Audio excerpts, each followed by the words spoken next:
আজকে আমার হবু দুলাভাইয়ের সাথে আমার বিয়ে হতে যাচ্ছে। শুনতে খুব অবাক লাগলেও এটাই হচ্ছে আমার সাথে। আমার যার সাথে আজকে বিয়ে হতে যাচ্ছে তার সাথে আজ আমার বড় বোনের বিয়ে হওয়ার কথা ছিল। আমার বড় বোনের নাম ইরা। ইরা আপু আমার আপন চাচাতো বোন। আমাদের চাচাদের মধ্যে আমি আর ইরা আপু সবার বড় এবং বিবাহযোগ্য। ইরা আপু আমার 2 বছরের বড়, দেখতে পরীর মতো সুন্দর। তার রূপের কাছে সবকিছু হার মানবে। ইরা আপুর সাথে যার বিয়ে হবার কথা ছিল তিনি এক দেখাতে পছন্দ করেন এবং বিয়ে করতে সম্মতি দেন। শুনলাম লোকটার নাকি বিশাল ব্যবসা প্রতিষ্ঠান রয়েছে। তাদের আর্থিক অবস্থার তুলনায় আমাদের আর্থিক অবস্থা তেমন একটা মানানসই না। আমরা মধ্যবিত্ত পরিবারের মেয়ে, উনি বড় পরিবারের ছেলে। আপুকে যেদিন উনি দেখতে এসেছিল সেদিন আমি জানালা দিয়ে হালকা উঁকি দিয়ে দেখেছিলাম। সত্যি লোকটা খুব সুন্দর এবং হ্যান্ডসাম ছিল। লোকটা আপুকে দেখেই পছন্দ করেন এবং বিয়ের দিন তারিখ ঠিক করলেন। আমরা সবাই খুব খুশি ছিলাম আপুর এত বড় ঘরে বিয়ে হবে, তাই আমিও খুব মজা করছিলাম। সামনের সপ্তাহে আপুর আর অরণ্যের বিয়ে। ও, আপনাদের তো ওই লোকটার সাথে পরিচয় করিয়ে দেওয়া হলো না। ওনার নাম অরণ্য, বয়স 25, বাবার বড় ব্যবসা প্রতিষ্ঠান আছে, সেটাই দেখাশোনা করেন। শুনেছিলাম ঢাকায় ওনাদের অনেকগুলো বাড়ি আছে আর টাকা পয়সার নাকি কোনো অভাব নেই। যেহেতু সামনের সপ্তাহে ইরা আপুর সাথে অরণ্যের বিয়ে, তাই আমি আগে থেকেই ঠিক করে রেখেছিলাম হলুদে কি পরবো, বিয়েতে কি পরবো, বউ ভাতে কি পরবো। চিন্তা করেছিলাম আপুর বিয়েতে অনেক মজা করব, কিন্তু কত প্ল্যান করেছিলাম, সব প্ল্যান বিয়ের দিন মাটি হয়ে গেছে। কারণ সকালবেলায় কাকি এসে বলল, কি গো ইরার মা, ইরাকে তো কোথাও খুঁজে পাচ্ছি না। বড় কাকির কথা শুনে আমরা সবাই স্তব্ধ হয়ে গেলাম। আর কিছুক্ষণ পর পাত্রপক্ষ আসবে, আর এখন ইরা আপুকে খুঁজে পাওয়া যাচ্ছে না। ইরা আপু কোথায় গেল কেউ বুঝে উঠতে পারেনি। কারণ ইরা আপুর সাথে কারো কোনো সম্পর্ক আছে বলে মনে হয় না। থাকলে অবশ্যই কেউ না কেউ জানতো। তবে আপু কোথায় গেল এই প্রশ্ন সবার মনে বিদ্ধ করতে লাগলো। ইরা আপুকে সারা বাড়ি খোঁজা হলো, কিন্তু তার কোনো হুদিস মিলল না। সবাই ভাবছে ইরা আপুর হয়তো প্রেমিক ছিল, তার হাত ধরে পালিয়েছে। কিন্তু এই কথা জানাজানি হলে মান সম্মান আর থাকবে না। তাই কি করবে সবাই ভেবে উঠতে পারছিল না। সবাই উপায় খুঁজতে লাগলো। হঠাৎ করে কাকা বাবাকে বলে উঠলো, অনন্যা তো বিবাহযোগ্য, অনন্যাকে বিয়ে দিলে কেমন হয়? মান সম্মান বাঁচানোর এছাড়া কোনো উপায় নেই। যেহেতু পাত্র যোগ্য ছিল, আর তাছাড়া আমি দেখতে এতটা সুন্দর না এবং আমার মতো দেখতে খারাপ মেয়ের জন্য এর থেকে ভালো পাত্র পাওয়া অসম্ভব, তাই আমার বাবা কাকার প্রস্তাবে রাজি হয়ে গেল। বাবার এমন অন্যায় সম্মতি দেখে আমার মাথায় যেন আকাশ ভেঙে পড়লো। কারণ আমি আর ইরা আপুর রাত দিন পার্থক্য। আমি দেখতে অতটা সুন্দর না, তারা মেনে নেবে বলে মনে হয় না। কিন্তু বাবা আর চাচার প্রচন্ড চাপে ইরা আপুর যাওয়ায় আমাকে কোণে সেজে বসতে হয় বিয়ের পিড়িতে।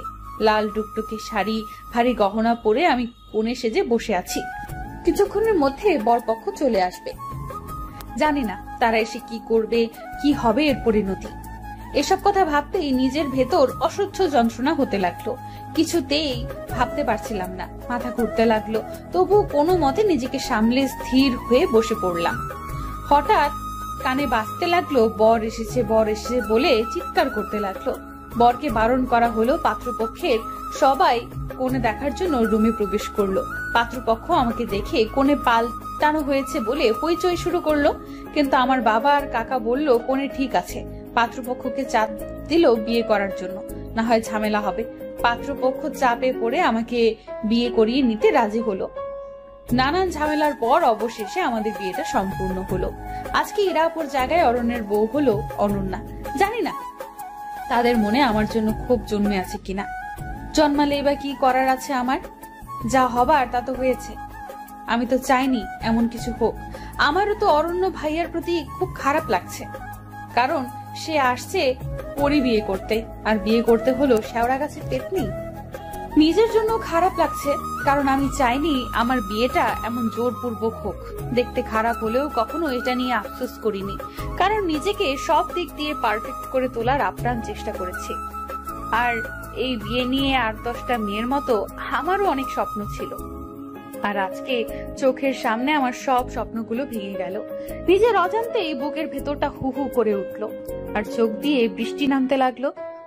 অপর পাশে সবাই বলতে লাগলো ইরা অনন্যার ভাগ্য খুলে দিয়ে গিয়েছে, তা না হলে অনন্যা এমন ছেলে কখনো বিয়ে করতে পারতো নাকি। এই কথাগুলো শুনে আমার মনটা আরো খারাপ হয়ে গেল। ভাগ্যের কাছে এভাবে হেরে যাব ভাবতেই পারিনি। অবশেষে বিয়ে সম্পূর্ণ হলো। এখন কোণে বিদায় দেওয়ার পালা। আমার বাবা আমাকে অরণ্যের হাতে তুলে দিল। আমাকে অরণ্যের হাতে তুলে দেওয়ার সময় তার মুখের দিকে তাকানো সাহস পেলাম না। লজ্জায় আমি মাথা নিচু করে রইলাম এবং কিছুক্ষণ পর গাড়িতে তুলে দিল।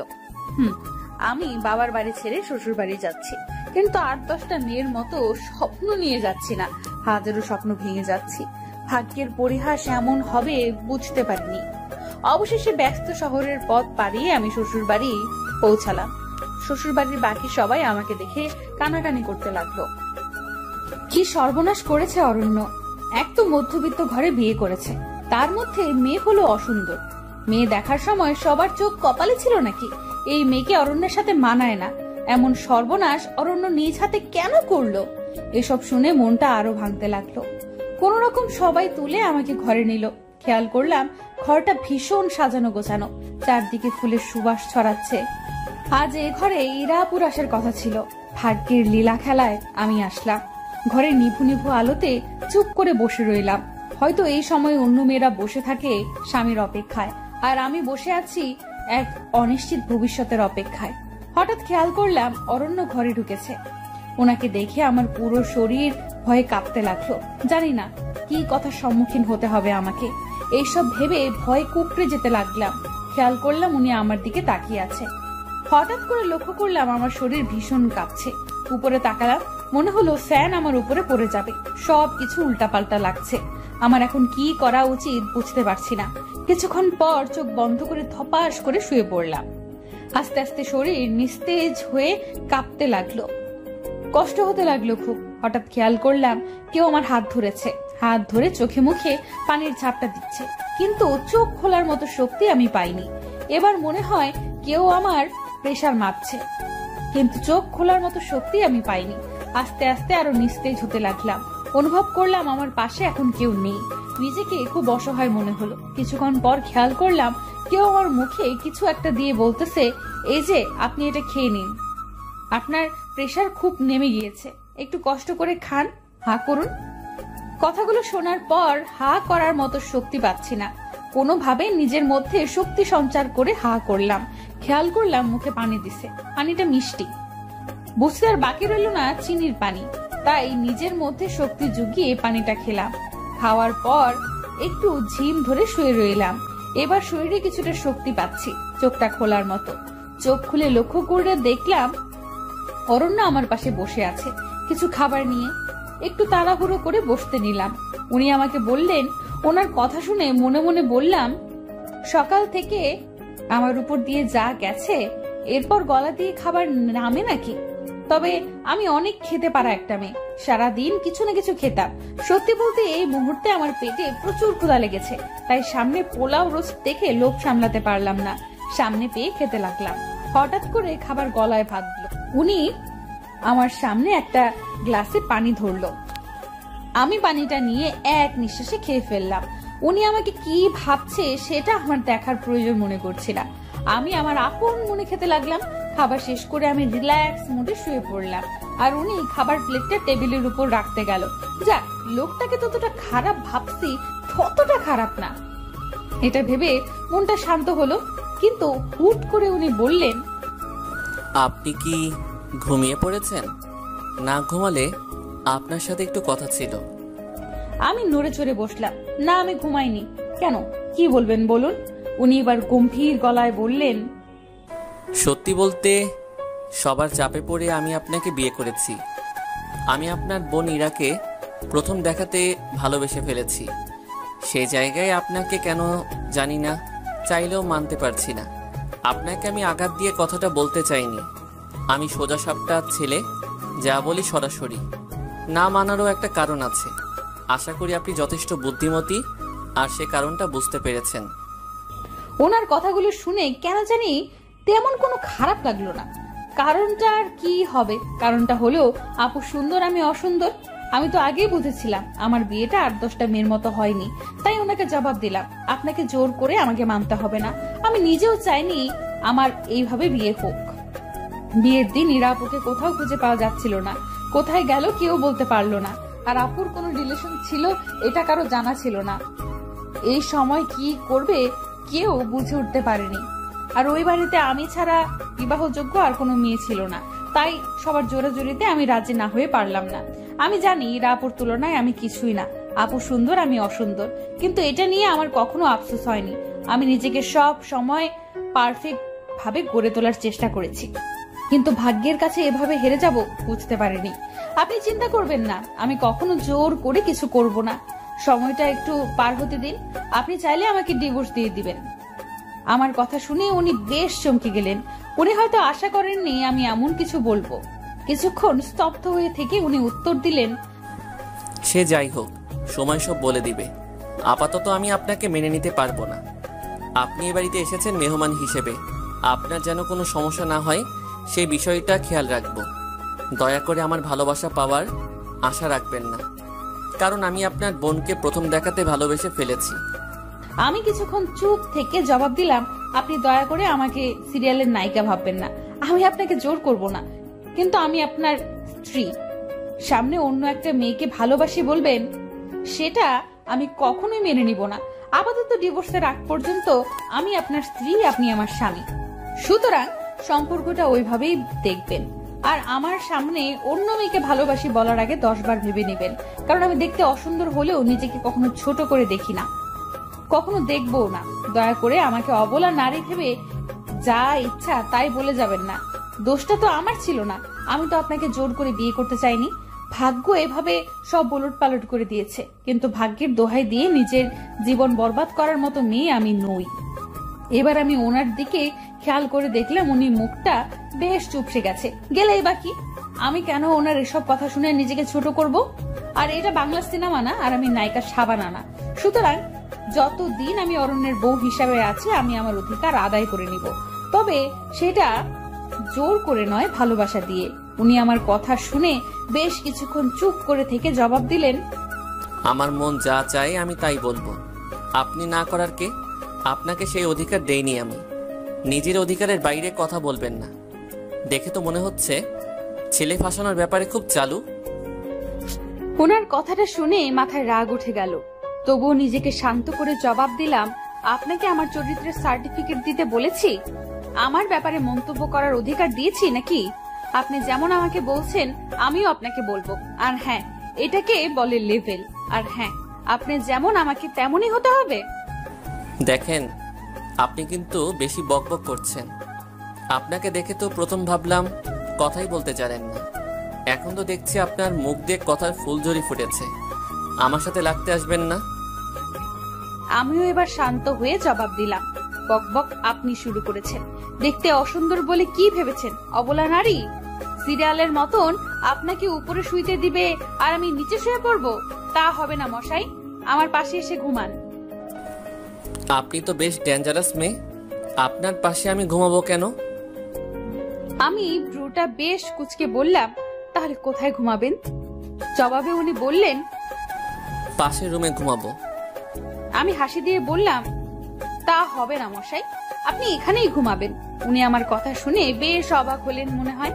কিছুক্ষণ চুপ থেকে রাগ রাগ ভাব নিয়ে আমাকে বললেন, আপনি কিন্তু বেশি বাড়াবাড়ি করছেন।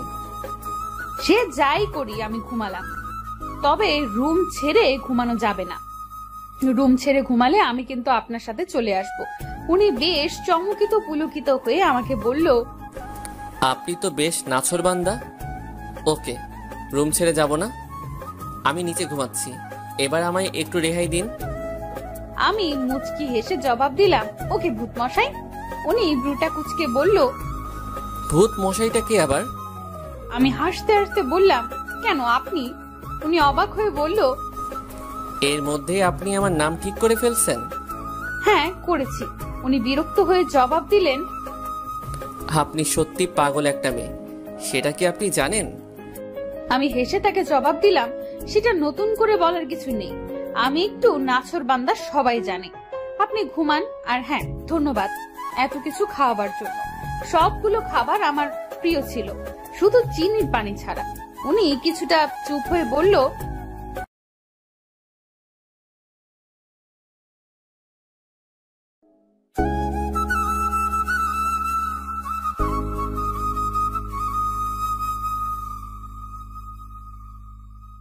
আমি হেসে তাকে জবাব দিলাম, সেটা নতুন করে বলার কিছু নেই।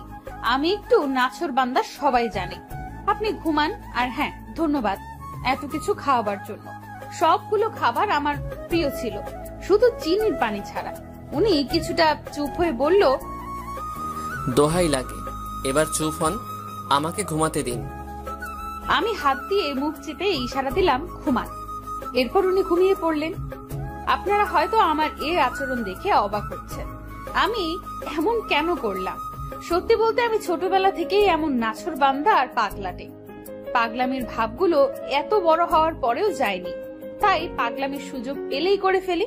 এই যে অরণ্যের সাথে সবে মাত্র শুরু করেছি, এরপর যে কত কি হবে তা আস্তে আস্তে জানতে পারবেন। যাই হোক, সেদিনের মতো ঘুমিয়ে পড়লাম। পরের দিন সকালে উঠে আমি খেয়াল করলাম উনি নাক ডেকে ঘুমাচ্ছে। এমন ভাবে নাক ডাকছে মনে হয় ভূমিকম্প হচ্ছে। আমি কি করব বুঝতে না পেরে এক গ্লাস পানি নিয়ে ওনার নাক বরাবর ঠেলে দিলাম। ভূতমশাই খপ করে উঠে বসে বলতে শুরু করলেন, কি হলো, আপনি এভাবে গায়ে পানি দিলেন কেন? মাথার সব তার ছিঁড়ে গেছে নাকি আপনার? আমি এবার হাসতে হাসতে বললাম, মাথা আমার ঠিক আছে। এমন ভাবে নাক ডাকছেন মনে হয় 7 মাত্রায় ভূমিকম্প হচ্ছে। লক্ষ্য করলাম উনি বেশ রেগে আছে আমার কথা শুনে। কিছুক্ষণ দম ধরে বসে থেকে আমাকে বললেন, দেখেন, এসব মজা আমার একদম পছন্দ না, আর এমন করবেন না। কালকের থেকে একের পর এক করে আমাকে জ্বালাচ্ছেন। শেষমেশ আমি কোন পাগলের পাল্লায় পড়লাম? আল্লাহ, আমায় রেহাই দাও। আমি ব্রুটা কুচকে বললাম, হয়েছে হয়েছে, এত কষ্ট পেতে হবে না। আমি এখনো আপনাকে কিছুই করিনি, এতে হতাশ হওয়ার কিছুই হয়নি। এখন আমাকে সবার সাথে পরিচয় করিয়ে দিন, আমি তো বাসার কাউকে চিনি না। ভূতমশাই রাগী গলায় বললেন, কারোর সাথে পরিচিত হওয়ার দরকার নেই। বাসায় অনেক মেহমান, আপনার বাহিরে যাওয়ার দরকার নেই, ঘরে বসে থাকুন। উনি আরো কিছু বলতে যাবে, ঠিক সেই সময় কে যেন দরজা নক করলো আর বলল, অরণ্য, দরজাটা খোলো, বউ নিয়ে নিচে আয়। সবাই বউ দেখার জন্য অপেক্ষা করতেছে। উনি আমার সাথে কোনো কথা না বাড়িয়ে ওই মহিলাকে জবাব দিলেন, ফ্রেশ হয়ে আসতেছি, তুমি যাও। আচ্ছা, গেলাম আমি। উনি উঠতে যাবে, ঠিক তখনই আমি ওনাকে বললাম, আচ্ছা আপনার বাসায় কে কে আছে বলুন না আমায়। এবার উনি রেগে গিয়ে বললেন, আপনার এত কিছু জানতে হবে না, অতিথি হয়ে আসছেন, সময় মতো চলে যাবেন। বাসায় কে আছে এটা জেনে আপনার কি হবে? ওনার কথাগুলো শুনলে গা জ্বলে যায়, কিন্তু আমিও নাছর বান্দা, যতক্ষণ না বলবে আমি ওনাকে উঠতে দিব না। এরপর আমি বললাম, আপনি না বললে আপনাকে উঠতে দিব না, আগে বলেন কে কে আছে। বলবো না কে কে আছে? কি করবেন আপনি? আপনি একরোখা হলেও আমি আপনার চাইতে বেশি একরোখা। আমি কিছুই বলবো না। আমি গলা একটা কাশি দিয়ে বললাম, বলতে হবে না, যান ওয়াশরুমে যান। উনি আমার হার মানা দেখে বেশ খুশি হলো, কিন্তু যখন ওয়াশরুমে যেতে লাগলো আমি পাটা বাড়িয়ে দিলাম। আমার পায়ে ওনার পা লেগে হোঁচট খেয়ে পড়ে গেলেন। তখন তিনি বললেন, আপনি ইচ্ছে করে এমন করেছেন? ইচ্ছে করে এমন করেছেন কেন বলেন? আমি মুচকি এসে বললাম, কোথায়, আমি কিছু করিনি। আপনি বলেননি তাই শাস্তি পাচ্ছেন। যদি এবারও না বলেন তাহলে আপনার জন্য আরো অনেক কিছু অপেক্ষা করছে। এবার ভেবে দেখুন কি করবেন। উনি বেশ ভালো করেই বুঝতে পারলেন আমি আসলেই একটা নাছর বান্দা, তাই আরো কিছু ঘটার আগেই বললেন, আমার পরিবারে বাবা, মা, আমি আর আমার বড় বোন আছে। বাবা বিদেশে থাকে সব সময়, আর মা দেশে থাকে, প্রায় সময় অসুস্থ থাকেন। আর বড় বোন স্বামী নিয়ে লন্ডন থাকেন। একটু আগে যে মেয়েটা ডেকে গেলেন উনি আমার বড় বোন। আর আমার বাবা আমার বিয়েতে আসেনি, উনি সব সময় ব্যস্ত থাকেন। আচ্ছা আচ্ছা, তাহলে আপনার বাসায় রান্না করেন কে? উনি রাগ করে বললেন, এটাও কি আপনার জানতে হবে? আমি এবার ভাব মাখা মুখ নিয়ে বললাম, হ্যাঁ ভূতমশাই। উনি মুখটা বাঁকিয়ে উত্তর দিলেন, বাবুর্চি রান্না করে। এবার আমাকে ওয়াশরুমে যেতে দিন। আপনিও রেডি হন, বাসার সবাই নিচে অপেক্ষা করছে। পারলে একটু ভালো করে সেজে যাবেন, না হয় মান সম্মান আর থাকবে না। বিয়ে তো করেছেন ফাঁসিয়ে, সেটা তো আর কেউ বুঝবে না। সুতরাং একটু গুছিয়ে যাবেন নিচে। পরে সময় আর সুযোগ মতো আলাদা হয়ে যাব আমরা। আশা করি বুঝতে পারছেন। কথাটা শুনে বুকের ভেতরে কাঁপতে লাগলো। যতই হোক উনি এখন আমার স্বামী, কোনো মেয়ে চাইবে না যে তার ডিভোর্স হোক।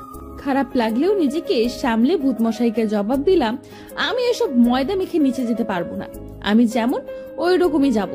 কে কি বললো তাতে আমার কিচ্ছু যায় আসে না। ময়দা মেখে নিজের সৌন্দর্য বাড়ানোর কোনো ইচ্ছে নেই আমার। আশা করি বুঝতে পারছেন।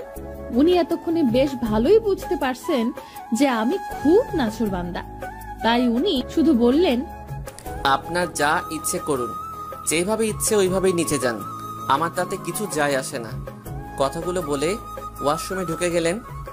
এর মধ্যেই আমি খেয়াল করলাম সারা ঘর অগোছালো হয়ে আছে।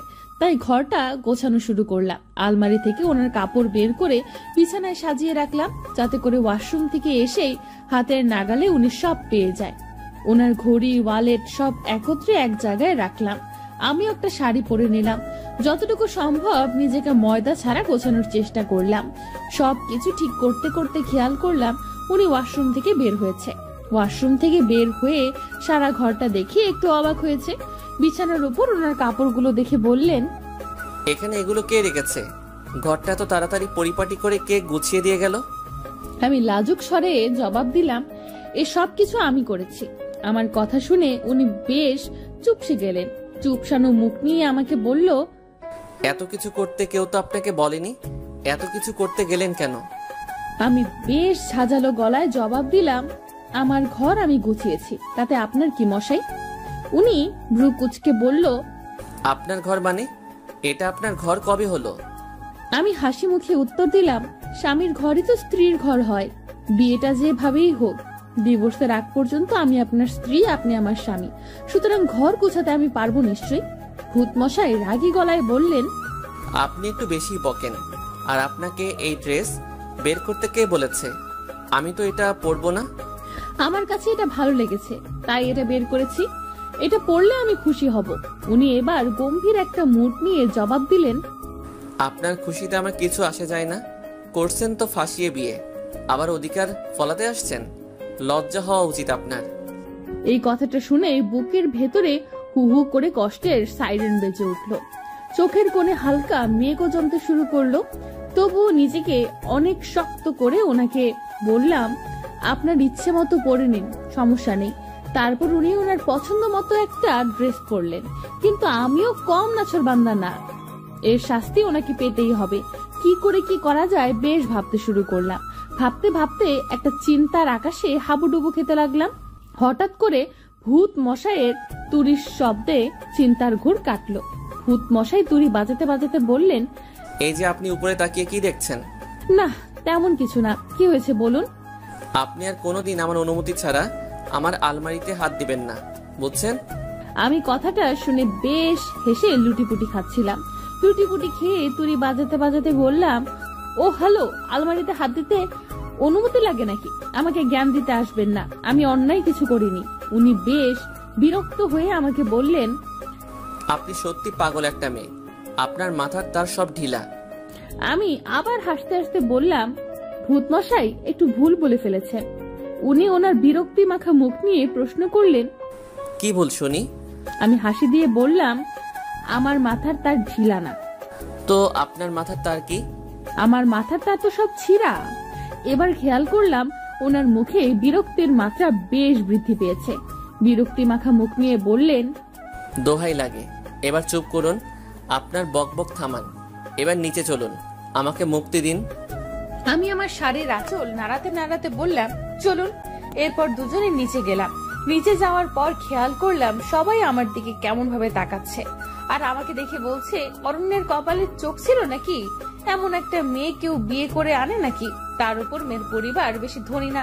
কি দেখে অরণ্য এই মেয়েকে বিয়ে করলো আল্লাহ জানে। একের পর এক সবাই এইসব কথা শুনে আমার মনটা ভীষণ খারাপ হতে লাগলো। সবাই শুধু আমার বাহ্যিক সৌন্দর্য নিয়ে সমালোচনা করছে, আমার ভেতরটা বোঝার চেষ্টা করলো না। ভেতরের মানুষটা কেমন আমি সেটা কেউ জানার প্রয়োজন মনে করলো না। হুট করে খেয়াল করলাম আমার শাশুড়ি মা এসেছেন। সবাই শাশুড়ি মাকে দেখে চুপ হয়ে গেল। শাশুড়ি মা এসে আমাকে দেখে বলল, তোমার নাম কি মা? আমি চট করে ওনাকে সালাম করে বললাম, আমার নাম অনন্যা। উনি হাসি দিয়ে বললেন, বাহ, খুব সুন্দর নাম। আমি মাকে বললাম, মা আপনি এদিকে এসে বসেন। মা, আপনি অসুস্থ শরীর নিয়ে কষ্ট করে এখানে আসলেন কেন? ডাক্তার আপনাকে বেড রেস্ট দিয়েছে, এই শরীর নিয়ে এখানে আসার কি দরকার ছিল? আপনি বললে আমি আপনার রুমে চলে যেতাম। আমি আপনার রুমটা চিনলে সকালে উঠে আমি আপনার রুমে চলে যেতাম, কিন্তু আপনার রুমটা চিনি না। তাছাড়া এই বাড়িতে আমি নতুন, তাই চিনতে পারিনি। চিনলে আমি চলে যেতাম। মা, কষ্ট হয়নি তো আসতে? উনি এক রাশ হাসি দিয়ে বললেন, আমার মাটা দেখি অনেক সুন্দর করে কথা বলে। আমার মাটা যেমন রূপবতী তেমন গুণবতী। মায়ের মুখে রূপবতী কথাটা শুনে যেন নিজের চোখে অঝরে বৃষ্টি নামতে লাগলো। জীবনে প্রথম আমাকে রূপবতী বলল কেউ। নিজেকে সামলাতে অনেক চেষ্টা করলাম, কিন্তু জানি না কেন আবেগটা সামলাতে পারলাম না। তাই মাকে ধরে হু হু করে কেঁদে কেঁদে বললাম, মা আপনি আমাকে রূপবতী বললেন? আমাকে আজ পর্যন্ত কেউ রূপবতী বলেনি। আপনার মুখে রূপবতী কথাটা শুনে কেন জানি না আবেগটাকে সামলাতে পারলাম না। শাশুড়ি মা আমার মাথায় হাত বুলিয়ে দিয়ে বললেন, সবাই তোমার বাহিরের রূপটা দেখেছে, কিন্তু ভিতরের রূপটা কেউ দেখেনি। তোমার ভিতরের রূপটা যদি কেউ দেখতো তাহলে সবাই তোমাকে রূপবতী বলতো। আমি যে তোমার ভিতরের রূপটা উপলব্ধি করতে পেরেছি, যার কারণে তুমি আমার কাছে সবচেয়ে রূপবতী। আমি আমার মেয়ের মুখে সব শুনেছি বিয়ের ব্যাপারে। শোনো মা, আমার ছেলে তোমার কপালে ছিল, তাই তোমার সাথে বিয়ে হয়েছে। আমার ছেলের ভাগ্যে তুমি ছিলে। কে কি বললো কান দিবে না, কারণ মানুষ যাই বলুক নিজের কাছে যেটা সঠিক মনে হবে সেটাই করবে। মানুষের কাজও বলা। মনে রাখবে, যখন তোমাকে নিয়ে কেউ নেতিবাচক মন্তব্য করবে ভেবে নিবে সে তোমার জয়ে ঈর্ষান্বিত। তাই তোমার মুখে তার মন কাতর হয়েছে বলেই তোমার নামে সে নেতিবাচক মন্তব্য করেছে। জীবন চলার পথে অনেক বাধা আসবে, লক্ষ্য স্থির রেখে সামনে এগিয়ে যেতে হবে। মানুষের কথায় কান দিয়ে নিজের লক্ষ্য থেকে বিচ্যুতি হবে না। মায়ের কথাগুলো শুনে মনে আরো ভরসা পেলাম। মাকে জড়িয়ে ধরে আবেগে আরো কাঁদতে শুরু করলাম। মা আমার মাথায় হাত বুলিয়ে বললেন, পাগলিটা কাঁদছে কেন? শোনো মা, আজকে রাতের পর থেকে বাড়িটা ফাঁকা হয়ে যাবে। নীলাও চলে যাবে রাতের ফ্লাইটে লন্ডনে। বাড়িতে আমি, তুমি, অরণ্য ছাড়া কেউ থাকবে না। প্রতিদিন বাবুর্চির রান্না খেতে খেতে বিরক্ত হয়ে গিয়েছি। আমি জানি আমি এবার চিন্তামুক্ত, কারণ আমাকে আর বাবুর্চির রান্না খেতে হবে না। আমার বৌমা আমাকে সব রান্না করে খাওয়াবে। কিরে মা, খাওয়াবি না? আমি চোখে পানি মুছতে মুছতে বললাম, কেন পারবো না? এত ছোট একটা আবদার পালন করতে পারবো না মেয়ে হয়ে? তাহলে আমি তোমার কেমন মেয়ে? চিন্তা করো না, আমি সব গুছিয়ে নিব। আমাকে শুধু বুঝিয়ে দিও আর দোয়া করো। উনি হাসতে হাসতে বললেন, সে তো অবশ্যই। চারপাশে এ সময় বেশ নিস্তব্ধতা বিরাজ করছে। সবাই চুপ হয়ে গেছে।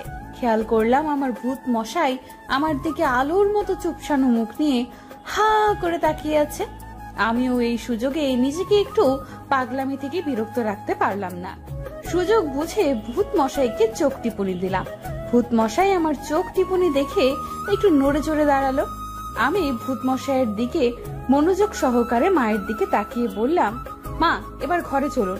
বেশিক্ষণ এভাবে থাকা ঠিক হবে না। আপনি আমার সাথে ঘরে চলুন আর আমাকে আপনার ঘরটা চিনিয়ে দিন, যাতে করে পরে যেতে আমার অসুবিধা না হয়। মা হাসতে হাসতে বললেন, চল আমার সাথে চল। আমি মাকে নিয়ে ঘরে গেলাম। এবার মা আমার হাতটা ধরে বললেন, দেখো মা, অরণ্য বেশ সরল সোজা সাপটা স্বভাবের ছেলে। তুমি অরণ্যকে ভালো রেখো, তুমি তাকে কখনো কষ্ট দিও না। আমি মায়ের হাতটা চেপে ধরে বললাম, মা বিয়েটা যেভাবেই হোক না কেন আমি এখন অরণ্যের স্ত্রী। অরণ্যের ভালো মন্দের বিষয়টা আমি মাথায় রাখবো। আপনি শুধু আমার জন্য দোয়া করবেন। মা আবার আমার মাথায় হাত বুলিয়ে দিয়ে বললেন, দোয়া করি অনেক সুখী হও। মায়ের আদর মাখা স্পর্শ নিয়ে বের হলাম রুম থেকে। মায়ের রুম থেকে বের হয়ে দেখলাম ভূত মশাই এক জায়গায় স্থির হয়ে দাঁড়িয়ে আছে। এই সুযোগ আমার প্ল্যানটা কাজে লাগানোর। আমি একটু কোক মুখে নিয়ে ভূত মশাইয়ের কাছে গিয়ে জোরে হাঁচি দিলাম আর সব কোক ওনার গায়ে ফেললাম। উনি বেশ লাফিয়ে উঠে বললেন, আমি ভালো করে জানি আপনি ইচ্ছে করে এমন করেছেন। কেন করেছেন এমন? আপনি আমার সাথে এমন করেন কেন? মাকে তো দেখলাম খুব হাত করে ফেলছেন। ফাঁসানোর ব্যাপারে আপনি অনেক বড় ওস্তাদ, মাকেও ফাঁসিয়ে দিয়েছেন। সে আমি যা ইচ্ছে করি, আপনার কি?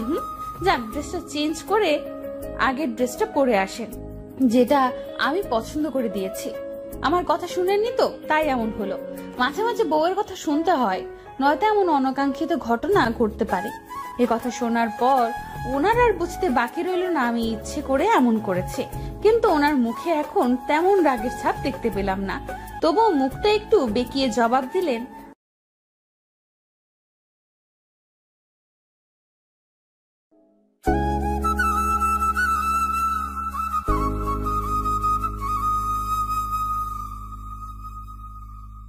সে আমি যা ইচ্ছে করি, আপনার কি?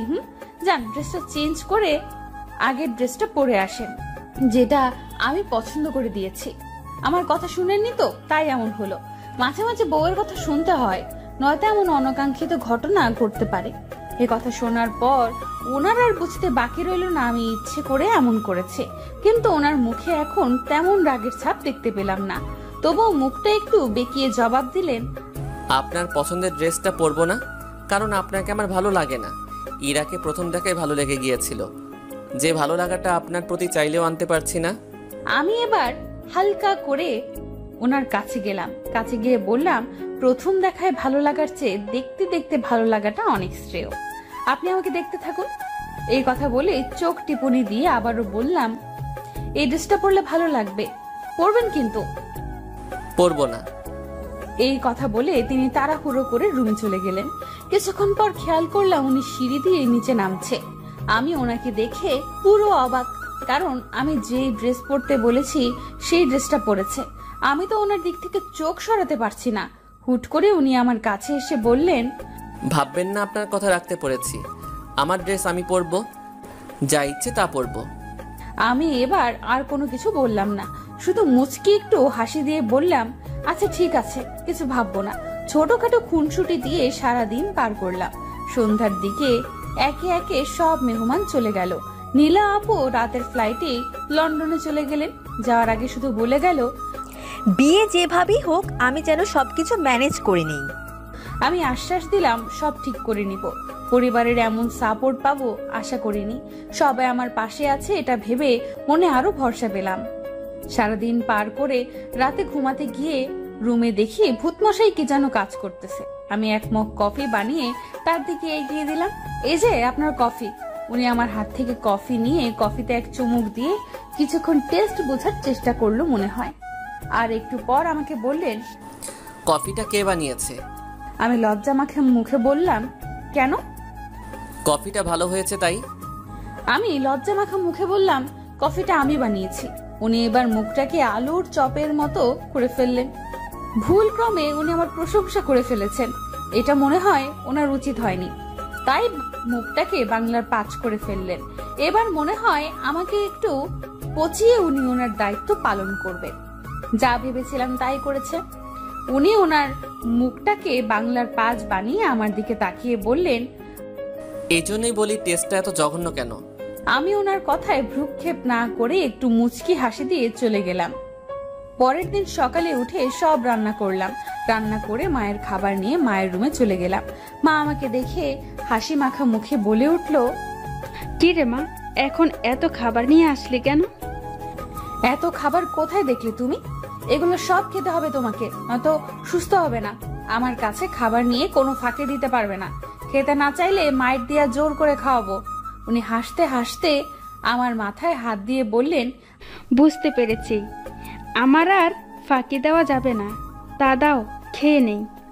আমি মাকে খাওয়াতে লাগলাম আর একের পর এক গল্প শুনতে লাগলাম। মনে হয় উনি অনেক দিন পর মন খুলে কথা বলছে। ঠিক এ সময় অরণ্য এসে বললেন, মায়ের রুমে আপনি এখন কি করছেন? মায়ের জন্য খাবার নিয়ে এসেছিলাম। আচ্ছা আপনি এখন যান, মায়ের সাথে আমার একটু কথা আছে। ঠিক তখনই পাশ থেকে মা বললেন, অনন্যা তো পর কেউ না, অনন্যার সামনে বল কি বলবি। না মা, আমি একা কথা বলতে চাই। আমি আর কিছু না বলে মায়ের পাশ থেকে উঠে চলে আসলাম। কিছুক্ষণ পর উনি কথা শেষ করে খাবার খেতে আসলেন। আমি খাবারগুলো খেতে দিলাম। খেয়াল করলাম গপ গপ করে খাবার খাচ্ছে। এরপর আমি বললাম, আরে মশাই আস্তে খান, সব শেষ হয়ে গেলে আবার রান্না করবো নাকি? মানে এগুলো কে রান্না করছে? লাজুক মুখে জবাব দিলাম, এগুলো সব আমি রান্না করেছি। এই জন্যই বলি এত জঘন্য কেন?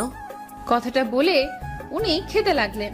আমি তখন বললাম, জঘন্য খাবার এভাবে খাচ্ছেন, ভালো খাবার হলে কিভাবে খেতেন? আমার কথাটা কানে তুললেন না মনে হয়, খেয়ে যাচ্ছে। এবার ওনাকে বললাম, এই যে শুনছেন? হ্যাঁ, কি বলবেন বলুন। আমি একটু বাইরে যেতে চাই, কিছু জিনিস কিনতে হবে, রান্নার জন্য কিছু সবজি লাগবে। আমি গেলে মন মতো কিনে আনতে পারতাম। আপনি গেলে যান, কিন্তু কি দিয়ে যাবেন? আমি গাড়িটা নিয়ে যাব। গাড়ি থাকলেও ড্রাইভার নেই। ড্রাইভারের স্ত্রী অসুস্থ, তাই ছুটি নিয়ে বাড়ি গিয়েছে। আপনি কিভাবে যাবেন? আমি মুচকি হেসে বললাম, সেই গাড়ির চাবিটা আমাকে দিয়ে যান, আমি একাই চলে যেতে পারবো। উনি অবাক হয়ে বললেন, একা চলে যেতে পারবেন মানে? গাড়ি কে চালাবে? কেন, আমি চালাবো। আমার এই কথা শুনে এবার উনি বেশ চমকে উঠলেন। আমার মুখ থেকে উনি এমন কথা আশা করেনি হয়তো। তারপর আমাকে জিজ্ঞেস করলেন, আপনি গাড়ি চালাতে পারেন? আমি হাসতে হাসতে বললাম, হ্যাঁ পারি। অসুন্দর বলে নিজেকে কখনো ছোট ভাবিনি। সব কিছু শেখার চেষ্টা করেছি, নিজেকে পারফেক্ট ভাবে গড়ে তোলার চেষ্টা করেছি। আমার কথা শুনে উনি কিছুক্ষণ আমার দিকে তাকিয়ে রইলেন এবং বললেন, আচ্ছা, আমি চাবি দিয়ে যাব। তারপর উনি আমাকে চাবি দিয়ে চলে গেলেন। আস্তে আস্তে দিন কাটতে লাগলো, অরণ্যের সাথে খুনসুটিগুলো বাড়তে লাগলো। খেয়াল করলাম অরণ্য অনেক পরিবর্তন হতে লাগলো। এর মধ্যে হুট করে একদিন অরণ্য অফিস থেকে এসে আমাকে বলতে লাগলো, আপনি একটু তাড়াতাড়ি রেডি হন, আপনাকে নিয়ে একটা জায়গায় যাব। অরণ্যের এমন কথা শুনে আমার মনটা খুশিতে নাচতে শুরু করলো। কিন্তু অরণ্য আমাকে কোথায় নিয়ে যাবে জানার জন্য মনটা ছটফট করতে লাগলো। তাই নিজের আবেগ আর সামলাতে পারলাম না। অরণ্যকে জিজ্ঞেস করলাম, আপনি আমাকে কোথায় নিয়ে যাবেন? অরণ্য বেশ রাগ গলায় বলল, আপনাকে রেডি হতে বলেছি, আপনি রেডি হন। এত কিছু জানতে হবে না, একটু বকবক বেশি করেন, এত বকা ভালো না। যান, রেডি হয়ে আসুন। আমি মুখটা কাচুমাচু করে যেতে লাগলাম। উনি পেছন থেকে ডেকে বললেন, শুনেন। আমি হাসি দিয়ে পেছন ফিরে বললাম, হ্যাঁ বলেন, কোথায় যাব আপনি বলবেন? উনি আরেকটু গম্ভীর গলায় জবাব দিলেন, আপনার মাথায় আসলে গোবর। আমি বলার আগে বকবক করে যাচ্ছেন। আমি কোথায় যাব সেটা বলার জন্য ডাকিনি। আমি মন খারাপ করে ওনার দিকে তাকিয়ে বললাম, তাহলে কেন ডেকেছেন? আমি ডেকেছি এজন্য আজকে একটা শাড়ি পরবেন। হঠাৎ শাড়ি পরবো কেন? আমি বলেছি তাই পরবেন। আপনি বললেই পরতে হবে? আমি পরবো না। আপনাকে পরতেই হবে। বলছি তো পরবো না। উনি রেগে গিয়ে বললেন, আপনার যা ইচ্ছে তাই করেন। এই কথা বলে উনি চলে গেল।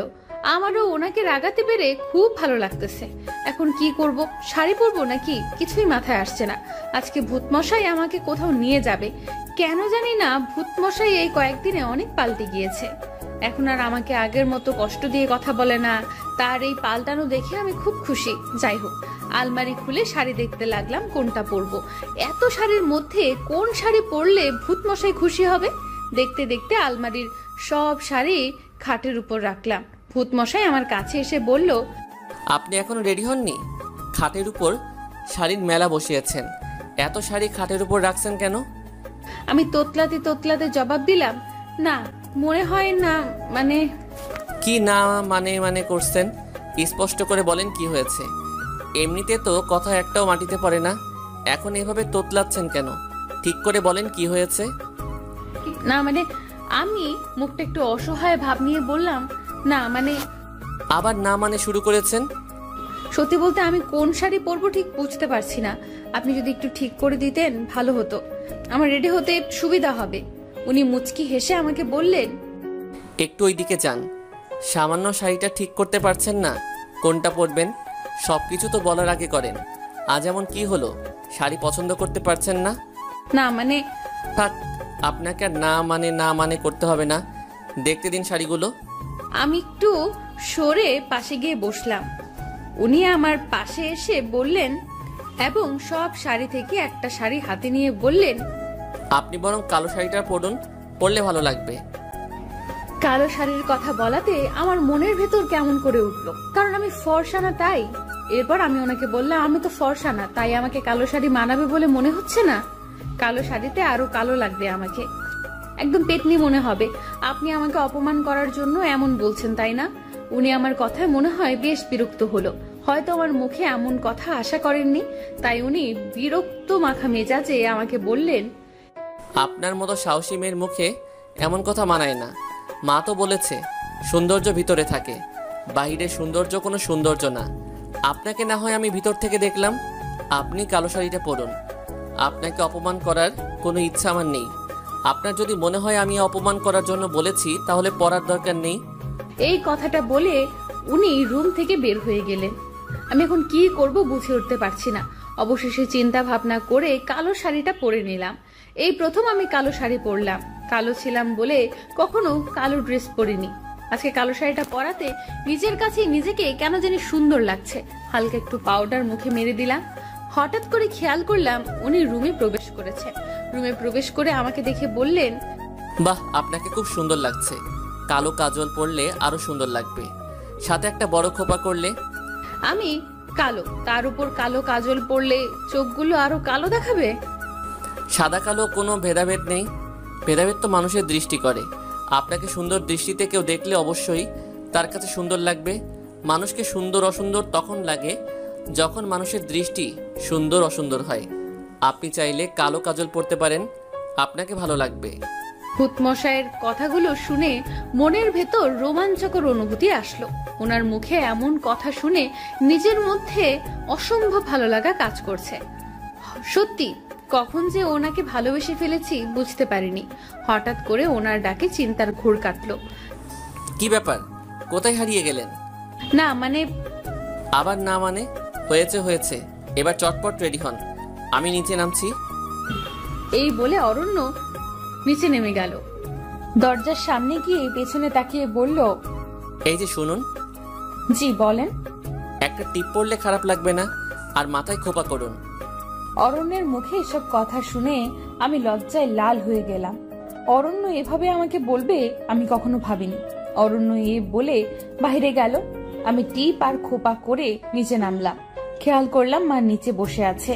মা আমাকে দেখে বললেন, আজকে আমার মা অনন্যা এত খুশি, কোথায় যাচ্ছে?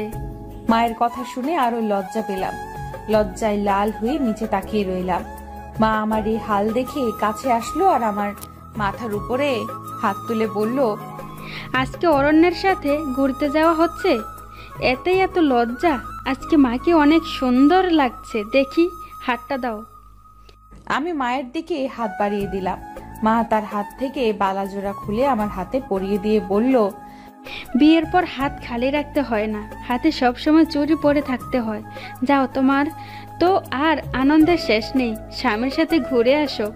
আমার মহাজনও কাল পরশু আসবে, তখন আমিও ঘুরবো। তখন আমাদের প্রেম দেখে হিংসা করো না। যাও মা, দেরি হলে অরণ্য রাগ করবে। আমি হাসতে হাসতে মাকে বললাম, কি যে বলো না মা, আমি তো তোমার বন্ধুর মতো। আমি রেডি হয়ে বের হলাম। খেয়াল করলাম উনি গাড়ির সামনে দাঁড়িয়ে আছে। আমাকে দেখে আমার দিকে এক নজরে হা করে তাকিয়ে আছে। আমি লজ্জায় আরো কাতর হয়ে গেলাম। লজ্জায় কাতর হয়ে ওনাকে বললাম, কি ব্যাপার, কি দেখছেন? তেমন কিছু না। তাহলে এভাবে তাকিয়ে আছেন কেন? এমনি তাকিয়ে আছি, সব কি তোমাকে বলতে হবে? এত বাচাল মেয়ে এত বকতে পারে? লক্ষ্য করলাম অরণ্য আমাকে তুমি করে বলছে। আমার যে কি খুশি লাগছে বলে আপনাদেরকে বোঝাতে পারবো না। মনটা খুশিতে নাচতে লাগলো। হুট করে উনি ডাক দিল আর বলল, অনন্যা, এভাবে মূর্তির মতো দাঁড়িয়ে আছো কেন? না মানে, আজকে তোমার মুখ থেকে না মানে গেল না। এই যে আপনি আমাকে তুমি করে বললেন তো, তাই আর কি। তুমি আমার বয়সে ছোট, তোমাকে কেন আপনি ডাকবো? তোমাকে তো তুমি করেই ডাকবো। শুনো। জি বলুন। আজকে তুমি গাড়ি চালাবে, আমি তোমার পাশে বসবো। আমি খুশিতে লাফ দিয়ে গাড়িতে উঠতে লাগলাম আর বললাম, আচ্ছা আচ্ছা। আমি উঠতে যাব, ঠিক তখনই একটা হোঁচট খেলাম। উনি আমাকে জাপটে ধরে বলতে শুরু করলো, তোমার চটপটে আর পাগলামি স্বভাব আর গেল না, আস্তে উঠো। এরপর আমি আস্তে করে গাড়িতে উঠলাম। ভূত মশাইও গাড়িতে উঠলেন। আমি গাড়িটা স্টার্ট দিয়ে বললাম, কোথায় যাবেন মশাই? উনি আমাকে রাস্তা বলে দিল। আমিও যেতে লাগলাম। যেতে যেতে একটা রেস্টুরেন্টের সামনে চলে আসলাম। রেস্টুরেন্টে দুজনে ঢুকলাম। এরপর অরণ্য আমায় আস্তে করে একটা জায়গায় নিয়ে গেল। জায়গাটা পুরো মোমবাতি দিয়ে সাজানো পরিপাটি। দেখেই কেমন জানি আনন্দ লাগছে। একটা কেক আনলো। এরপর আমাকে বলল, কেকটা কাটো তুমি। হঠাৎ করে কেক কাটবো কেন? কারণ আজ তোমার জন্মদিন, সেটা তো ভুলে বসে আছো। ওহো, আজকে 21শে ফেব্রুয়ারি, সত্যিই তো আমার জন্মদিন। আমার জন্মদিন আপনি জানলেন কিভাবে? মা বলেছে। আমি তো খুশিতে আত্মহারা যে ভূত মশাই এমন একটা সারপ্রাইজ দিয়েছে। হঠাৎ করে ভূত মশাই একটা রিং বের করে আমাকে পরাতে নিল। ঠিক তখনই একজন মেয়ে ওয়েটার এসে ডাক দিল। আমরা ওয়েটারের দিকে তাকিয়ে চমকে গেলাম। ওয়েটারও আমাদের দিকে তাকিয়ে চমকে গেল আর মুখ লুকাতে লাগলো। কারণ এই হলো ইরা আপু। কিন্তু ইরা আপু এখানে কি করছে? ইরা আপু আমাকে আর অরণ্যকে দেখে চলে যেতে নিল। আমি ইরা আপুর হাতটা ধরে বললাম, তুই এতদিন কোথায় ছিলি? হুট করে কোথায় চলে গেলি?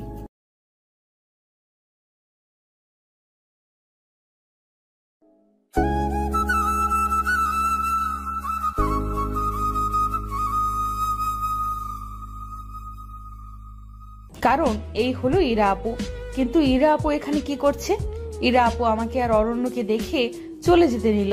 আমি ইরা আপুর হাতটা ধরে বললাম, তুই এতদিন কোথায় ছিলি? হুট করে কোথায় চলে গেলি? কিন্তু ইরা আপু কোনো জবাব দিল না। আমি একের পর এক প্রশ্ন করলাম। হঠাৎ করে ইরা আপু আমাকে একটা কষিয়ে চট দিয়ে বলে উঠল, আমার কাছ থেকে সব ছিনিয়ে নিয়ে এখন মজা করা হচ্ছে? লজ্জা করে না তোর? আমার জীবনের এই অবস্থা করে আমার অরণ্যকে আমার কাছ থেকে কেড়ে নিয়ে নিজের করেছিস, আর এখন নাটক করছিস। আমি কোথায় ছিলাম? তোকে নাটকের সেরা পুরস্কার দেওয়া দরকার। অনেক নাটক শিখে গিয়েছিস। নাটক করে আমার জীবনের 12টা বাজিয়ে অরণ্যের গলায় ঝুলে পড়েছিস। তুই ভালো করেই জানতিস তোর যা চেহারা, তোকে অরণ্যের মতো কেউ বিয়ে করবে না, তাই এত বড় নাটক করেছিস। লজ্জা লাগে না এখন আমাকে এসব জিজ্ঞাসা করতে? আমাকে খুব হিংসা করতি, তাই না? হিংসায় কাতর হয়ে এমন করেছিস। নিজের বোনের সাথে এমন করতে লজ্জা লাগে না? আমি ইরা আপুর কথা কিছুতেই বুঝতে পারলাম না। ইরা আপু কি বলে মাথায় কিচ্ছু ঢুকছে না। ইরা আপুর এসব দোষারোপ আমাকে করছে কেন? আমি তো এমন কিচ্ছু করিনি। আমি ইরা আপুকে বললাম, আপু কি হয়েছে? এমন বলছিস কেন?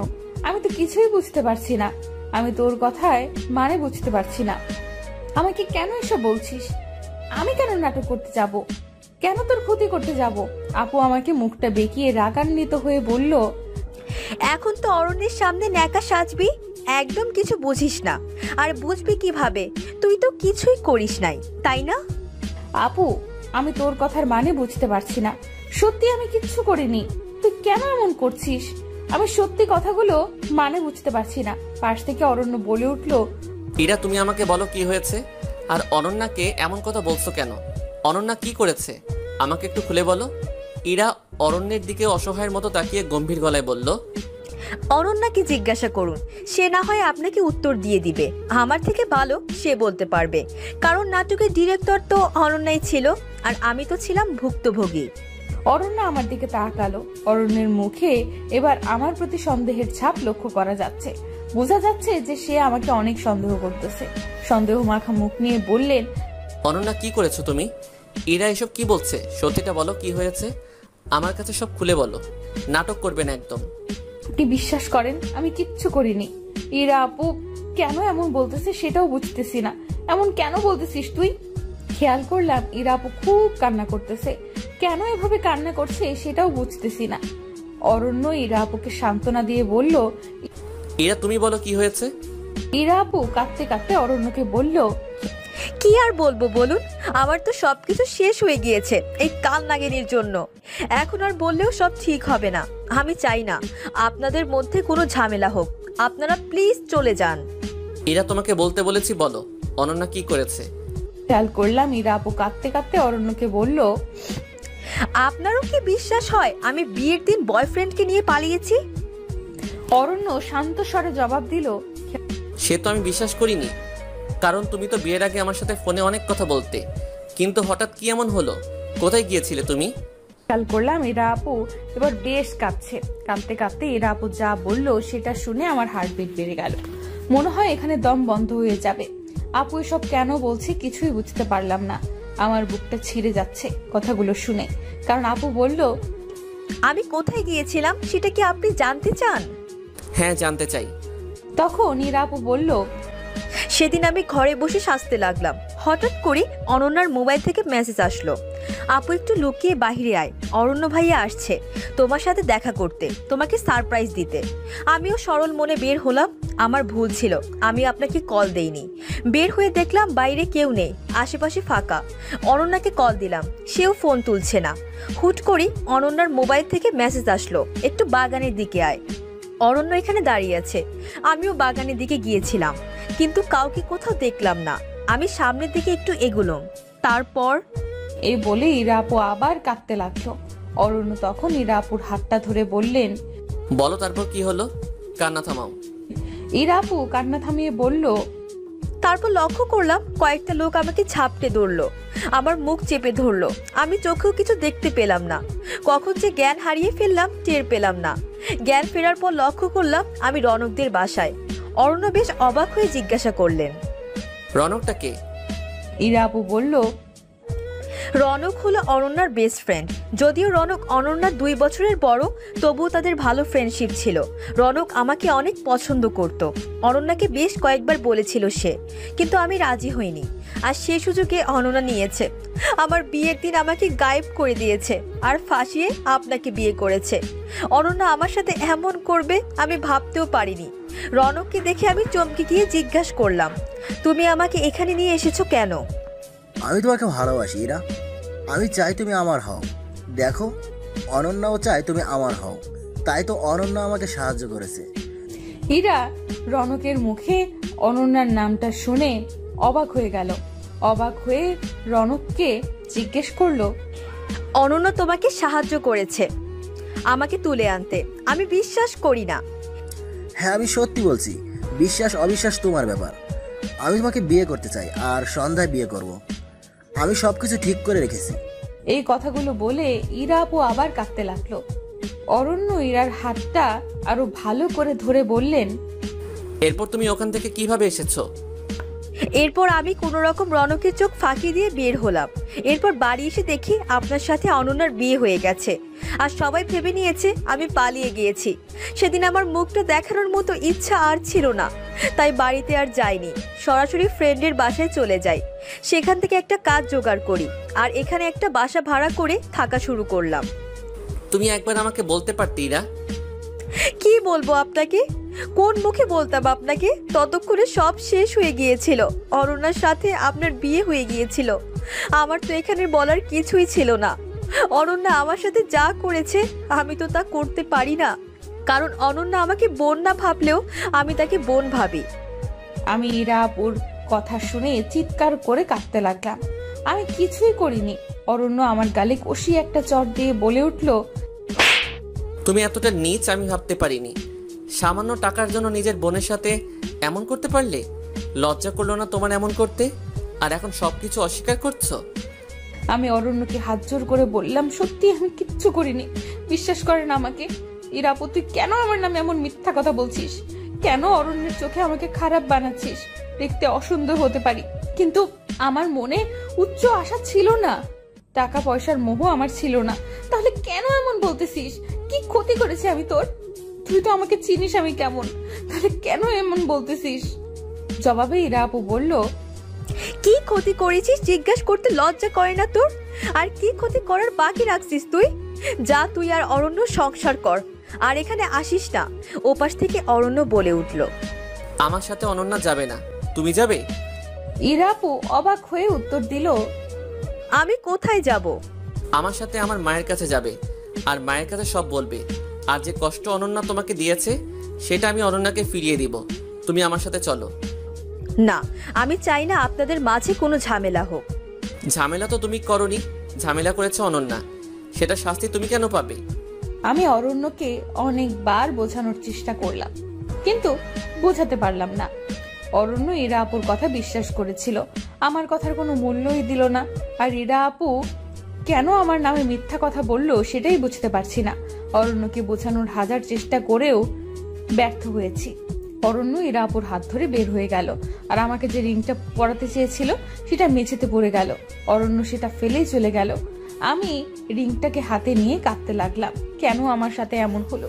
কি ক্ষতি করেছি আমি? কেন আমাকে এভাবে কষ্ট দেওয়া হলো? আমি তো কারো ক্ষতি চাইনি। কাঁদতে কাঁদতে এক দৌড়ে রেস্টুরেন্ট থেকে বের হতে লাগলাম। খেয়াল করলাম অরণ্য আর ইরা আপু গাড়ি নিয়ে চলে গিয়েছে। আমার বুকে বেশ কষ্ট হতে লাগলো। একে তো অরণ্য আমাকে ফেলে রেখে গিয়েছে, তার উপর অরণ্য জানতো আমি এখানের কিছুই চিনি না। কিভাবে পারলো আমাকে আমার ভূত মশাই ফেলে রেখে যেতে? আমি তো কিছুই করিনি। তাহলে আমার ভূত মশাই কেন আমাকে বিশ্বাস করলো না? কেন আমায় এত কষ্ট দিল? আমি তো ইরাপুর কোনো ক্ষতি করিনি, তাহলে ইরাপু কেন এমন বলল? কেন আমার অরণ্যকে আমার কাছ থেকে কেড়ে নিতে চাইলো? কেন এত কষ্ট দিল আমায়? আল্লাহ, আমি তো কোনো প্রশ্নের উত্তর পাচ্ছি না। আমি কি করব তুমি বলে দাও। এই মুহূর্তে আমার হাতে একটা টাকাও ছিল না। এখন আমি বাসায় যাব কিভাবে? তবু একটা সিএনজি ভাড়া করলাম, ভাড়া করে বাসায় চলে গেলাম। বাসায় দারোয়ানের কাছ থেকে টাকা নিয়ে ভাড়া দিলাম। ঘরের ভেতর ঢুকতেই দেখলাম রনক ভাইয়া দাঁড়িয়ে আছে। রনক ভাইয়াকে দেখে আমার মাথায় আগুন ধরে গেল, কারণ রনক ভাইয়ার কারণে ইরা আপু আমাকে ভুল বুঝলো। নিজেকে আর সামলাতে পারলাম না। রনক ভাইকে গিয়ে বললাম, আপনার কি দরকার ছিল এত বড় নাটক করার? ইরা আপুকে কেন ভুল বুঝিয়েছেন? আমি কি ক্ষতি করেছি আপনার? রনক ভাইয়া কোনো কথা বলছে না। আমার রাগ যেন আরো বেড়ে গেল। মন চাইছে রনক ভাইয়াকে কষিয়ে একটা চড় দেই। তাই করতেছিলাম, এমন সময় অরণ্য এসে পেছন থেকে আমার হাতটা ধরে ফেললো। আমি অরণ্যের দিকে ফিরতেই অরণ্য আমাকে জড়িয়ে ধরলো। আমি বুঝতে পারছি না কি হচ্ছে এসব। অরণ্য জড়িয়ে ধরার সাথে সাথে খেয়াল করলাম চারদিকে আলো বেড়ে গেছে। ইরা আপু, রনক ভাইয়া, আমার কিছু বান্ধবীরা বলে উঠলো, হ্যাপি বার্থডে অনন্যা। এখন আর আমার মাথায় কোনো কিছু কাজ করছে না। কি হচ্ছে? আমার মাথাটা খুব ঝিমোতে লাগলো। পরক্ষণেই জ্ঞান হারালাম। জ্ঞান ফেরার পর খেয়াল করলাম অরণ্য আমার পাশে চিন্তামগ্ন হয়ে বসে আছে। আমার জ্ঞান ফেরার সাথে সাথে আমাকে বললেন, ঠিক আছো তো তুমি? কিছু হয়নি তো? হঠাৎ করে সবার এতটা পরিবর্তন দেখে কেন জানি না নিজের কাছে খুব অবাক লাগছে। খেয়াল করলাম সামনে ইরা আপু আর রনক ভাইয়া দাঁড়িয়ে আছে। আমি ওদের দেখে রেগে যেতে লাগলাম। ঠিক তখনই অরণ্য আমাকে শান্তস্বরে বলল, অনন্যা, ওদেরকে কিছু বলো না। ওরা এতক্ষণ যা করছে আমার কথাই করেছে। অরণ্যের কথা শুনে আমি যেন আকাশ থেকে পড়লাম। কি বলে এসব? মাথার উপর দিয়ে যাচ্ছে। আমি অবাক হয়ে জিজ্ঞেস করলাম, মানে? আমি তো কিছুই বুঝতে পারছি না। অরণ্য একটা মুচকি হেসে বললেন, কিছু বুঝতে হবে না। আগে তোমাকে একটা সংবাদ দেই। ইরা কোথায় গিয়েছিল সেটা তো সবার অজানা ছিল। ইরা রনকের সাথে পালিয়ে গিয়ে বিয়ে করেছিল। আমি কথাটা শুনে বেশ অবাক হয়ে বললাম, বেশ, তাহলে একটু আগে ঘটে যাওয়া ঘটনাটা কি আমার স্বপ্ন ছিল? ওরা বিয়ে করলে একটু আগে এমন করলো কেন? ইরা আপু পাশ থেকে বলে উঠলো, তুই একটু শান্ত হ, আমি সব বলছি। আমি নিজেকে শান্ত করে বললাম, এবার বলো। রনকের সাথে আমার 3 বছরের সম্পর্ক। রনক তোকে কিছু বলেনি, কারণ আমরা ভাবছিলাম তোকে সারপ্রাইজ দিব, কিন্তু হঠাৎ করে আমার বিয়ে ঠিক করায় সব ঝামেলা পাকালো। কি করব কিছুই বুঝতে পারছিলাম না। শেষমেশ বিয়ের দিন সকালে মনে হলো নিজের ভালোবাসাকে এইভাবে কোরবানি করা ঠিক হবে না। তাই রনককে ফোন দিয়ে বললাম, রনক তুমি কি চাও? আমরা এক হই। ইরা, তুমি এখনো এই কথা জিজ্ঞেস করছো? তুমি যা করতে বলবে আমি তাই করব। তুমি শুধু আমাকে ছেড়ে যেও না প্লিজ। তাহলে বাগানের কাছে চলে আসো। রনক আমার কথা শুনে বাগানের কাছে আসলো, আর আমি সুযোগ বুঝে রনকের সাথে পালিয়ে যাই। তাহলে একটু আগে যে কাহিনীটা বলেছিল সেটার কি হলো? আমার প্রশ্নের জবাবে সবাই একটু হেসে নিল। সবার হাসি দেখে এবার সত্যি আমার গা জ্বলে যেতে লাগলো। রেগে গিয়ে বললাম, কি হলো বলবি তো? অরণ্য মুচকি হেসে বললেন, 4টা মাস খুব জ্বালাইছো আমাকে, তাই এর শাস্তি ভালোবাসি শব্দটা বলার আগেই দিতে হতো। আর একটু সারপ্রাইজ দেওয়ার বাকি ছিল। হুট করেই ইরার সাথে দেখা, তখন ইরাকে নিয়ে প্ল্যানটা করি। এই রকম প্ল্যানটা কে করলো শুনি? অরণ্য হাসি হাসি মুখ নিয়ে বলল, আমি করেছি। এরকম একটা প্ল্যান করেছে বলে অরণ্যের প্রতি আমার খুব অভিমান জমে গেল। অভিমানে গাল ফুলিয়ে বসে রইলাম। ইরা আপু বলল, আচ্ছা অনন্যা থাক, তুই, আমি আর রনক বাইরে গেলাম। তোদের মান অভিমানের পালা শেষ কর। আর চটটা দেওয়ার জন্য সরি, জোরে লাগেনি তো? নাটক করতে গিয়ে ক্যারেক্টারের মধ্যে ঢুকে গিয়েছিলাম। ইরা আপুর কথাটা শুনে অভিমান আরো বেড়ে গেল। তাই অভিমানী গলায় বললাম, হয়েছে, জুতো মেরে গরুদান করতে হবে না। ইরা আপু হাসি দিয়ে রনক ভাইয়ের কাছে চলে গেল, আর আমি গাল ফুলিয়ে বসে রইলাম। অরণ্য আমার দিকে তাকালো, কিন্তু আমি অভিমানের কারণে অরণ্যের দিকে তাকালাম না। অরণ্যের চোখ যেন আমার দিক থেকে সরছে না। আমি যেন তার চোখের নিশানা থেকে সরতে পারছি না। ক্রমশই আমার অভিমান কমতে লাগলো। তবু অভিমান ধরে রাখার চেষ্টা করলাম, কিন্তু অভিমান ধরে রাখতে পারলাম না। তাই অরণ্যকে জড়িয়ে ধরে আবেগে কাঁদতে লাগলাম। কাঁদতে কাঁদতে বললাম, আমাকে এইভাবে কষ্ট দেওয়ার কি দরকার ছিল? আমি যদি হারিয়ে যেতাম ওই জায়গা থেকে? আমি তো আমার অনন্যাকে চিনি, যে সে বাসা খুঁজে আসতে পারবে সেটা আমার খুব ভালো করে জানা ছিল। সারপ্রাইজটা কেমন লাগলো? খুব বাজে লাগছে। এইভাবে আর সারপ্রাইজ দিবেন না। নাটক করতে গিয়ে তো রিংটা ফেলে আসলেন। খেয়াল করলাম অরণ্য আমার এই কথা শুনে অট্ট হাসি দিচ্ছে। তাই আমি বললাম, কি ব্যাপার, এত হাসি দিচ্ছেন কেন? হাসি দিচ্ছি এই জন্য, আমি যে রিংটা ফেলে এসেছি সেটা নকল রিং ছিল, আসল রিংটা আমার কাছে। নাটকটা বাস্তবমুখী করার এক অভিন্ন প্রচেষ্টা আর কি। এত বড় ছলনা! চান, আপনার সাথে আর কথা বলবো না। অরণ্য এবার আমাকে জড়িয়ে ধরলো। মনে হচ্ছে তার নিঃশ্বাসের শব্দ আমি শুনতে পাচ্ছি, তার হার্টবিটের আওয়াজ আমি শুনতে পাচ্ছি। এবার কানের কাছে মুখটা হালকা করে নিয়ে বললেন, আই লাভ ইউ আমার পেতনি। এবার যেন তাহার প্রতি থাকা সকল অভিমান দুমড়ে মুচড়ে শেষ হয়ে গেল। অভিমানটা টিকিয়ে রাখার বৃথা চেষ্টা করলাম, কিন্তু পারলাম না। আমি ফিসফিস করে বললাম, আই লাভ ইউ টু ভূতমশাই। আমার মতো কালো মেয়েকে ভালোবাসলেন কিভাবে? মানুষের দৃষ্টি সুন্দর অসুন্দরের বৈষম্য করে, আমার দৃষ্টিতে তুমি সবচেয়ে বেশি সুন্দরী। অরণ্যের মুখে এই কথাটা শুনে আমি যেন কোথাও নিমেষেই হারিয়ে গেলাম। কিছু বলতে চাইলেও আর পারছি না, কারণ গলাটা থরথর করে কাঁপতে লাগলো। অরণ্য এবার আমার চোখটা হাত দিয়ে চেপে ধরলো আর বলল, আমার সাথে একটু চলো। আমি বললাম, কোথায়? আগে চলো তারপর বলি। এত নাচরবান্দা মেয়েরে বাবা এত বকবক করতে পারে? হয়েছে, আর বকবক করবো না, এবার নিয়ে যান। চোখটা চেপে ধরে আস্তে আস্তে আমাকে কোথায় নিয়ে যাচ্ছেন কিছুই বুঝতে পারছি না। হুট করে চোখ খুললাম, খেয়াল করলাম আমি ছাদে। চারদিকে মোমবাতি দিয়ে সাজানো। ইরা অপর রনক ভাইয়া বাজি ফোটাতে লাগলো। পাশে মা দাঁড়িয়ে আছে, ওনার পাশে একজন ভদ্রলোক দাঁড়িয়ে আছে। আমার বুঝতে বাকি রইল না উনি আমার শ্বশুর। আমি দৌড়ে গিয়ে ওনাদের সালাম করলাম। ইরা অপর রনক ভাইয়া একটা কেক আমার সামনে আনলো আর বলল, ভূত আর পেতনি দুজনেই কেকটা কাটেন, আর অরণ্য ভাইয়া আপনি অনন্যাকে রিং পরিয়ে দিন, আর অনন্যা তোর হাতের নকল রিংটা ফেলে দে। এত বোকা কবে হয়েছিস? সামান্য নাটক বুঝতে পারলি না? তুই তো বেশ নাছোড়বান্দা আর বুদ্ধিমতী ছিলি। আমি লজ্জায় লাল হয়ে গেলাম আর বিড়বিড় করে বললাম, প্রেমে পড়লে যে মানুষ বলদ হয় সেটা আমাকে দিয়ে প্রমাণ হলো। অরণ্য ধাক্কা দিয়ে বলল, কি বিড়বিড় করা হচ্ছে? না কিছু না। একটু ওইদিকে তাকাও, তোমার জন্য সারপ্রাইজ আছে। কি সারপ্রাইজ? ওইদিকে তাকিয়ে দেখো। আমি ওদিকে তাকিয়ে দেখি বাবা, মা, চাচা, চাচি সবাই এসেছে। আমি খুশিতে আত্মহারা হয়ে গেলাম। বিয়ের পর এসব ঝামেলার কারণে আমার শ্বশুর বাড়িতে কেউ আসেনি। এভাবে সারপ্রাইজ পাবো বুঝতে পারিনি। আমি তো খুশিতে স্থির হয়ে গিয়েছিলাম, নড়তেও পারছিলাম না। অরণ্য আমাকে ধাক্কা দিয়ে বললেন, এবার কেকটা কাটো, আর আপনি শব্দটা রীতি টানো। আপনি শব্দটা রীতি টানবো মানে? মানে তুমি আমাকে তুমি করে বলবে। আমার তো লজ্জা লাগবে। হয়েছে হয়েছে, আর লজ্জা পেতে হবে না, কেকটা কাটো, সবাই অপেক্ষা করছে। এরপর কেকটা কাটলাম। কেকটা কাটার সাথে সাথে চারদিকে বাজি ফুটতে শুরু করলো। কয়েকটা ফানুস আকাশে উঠতে লাগলো। কি যে অনুভূতি বলে বোঝানো যাবে না। মনের ভেতরটা এমন লাগছে যেন ঝড় হওয়ার পরে শরীরে শীতল হাওয়া বইছে। সত্যি বুঝতে পারিনি আমার ভূতমশাই আমাকে এতটা ভালোবাসে। কেকটা কাটলাম, ভূতমশাই আমার হাতে রিং পরিয়ে দিল। আমি লজ্জায় এক দৌড়ে রুমে চলে আসলাম। অরণ্য আমার পেছনে রুমে আসলো। অরণ্যকে বললাম, আপনার তো। অরণ্য আমার মুখটা চেপে ধরে বলল, আপনি না, তুমি বলো। আমি লজ্জা মাখা মুখে বললাম, তোমার তো আমাকে ভালো লাগে না। ইরা আপুকে প্রথম দেখাতে ভালো লেগেছিল, হুট করে আমাকে ভালো লাগলো কিভাবে? উত্তরে অরণ্য বলল, কারণ প্রথম দেখে ভালো লাগার চেয়ে দেখতে দেখতে ভালো লাগা অনেক শ্রেয়। আমি বললাম, আমার কথা আমাকে ফিরিয়ে দেওয়া হচ্ছে? সত্যি কথা বললে ফিরিয়ে দেওয়া হয় না, বরং সত্যতার প্রমাণ হয়। সেদিনের পর থেকে অরণ্য আমার জীবনটা পুরোপুরি পাল্টে গেল। দেখতে দেখতে 3টা বছর কেটে গেল।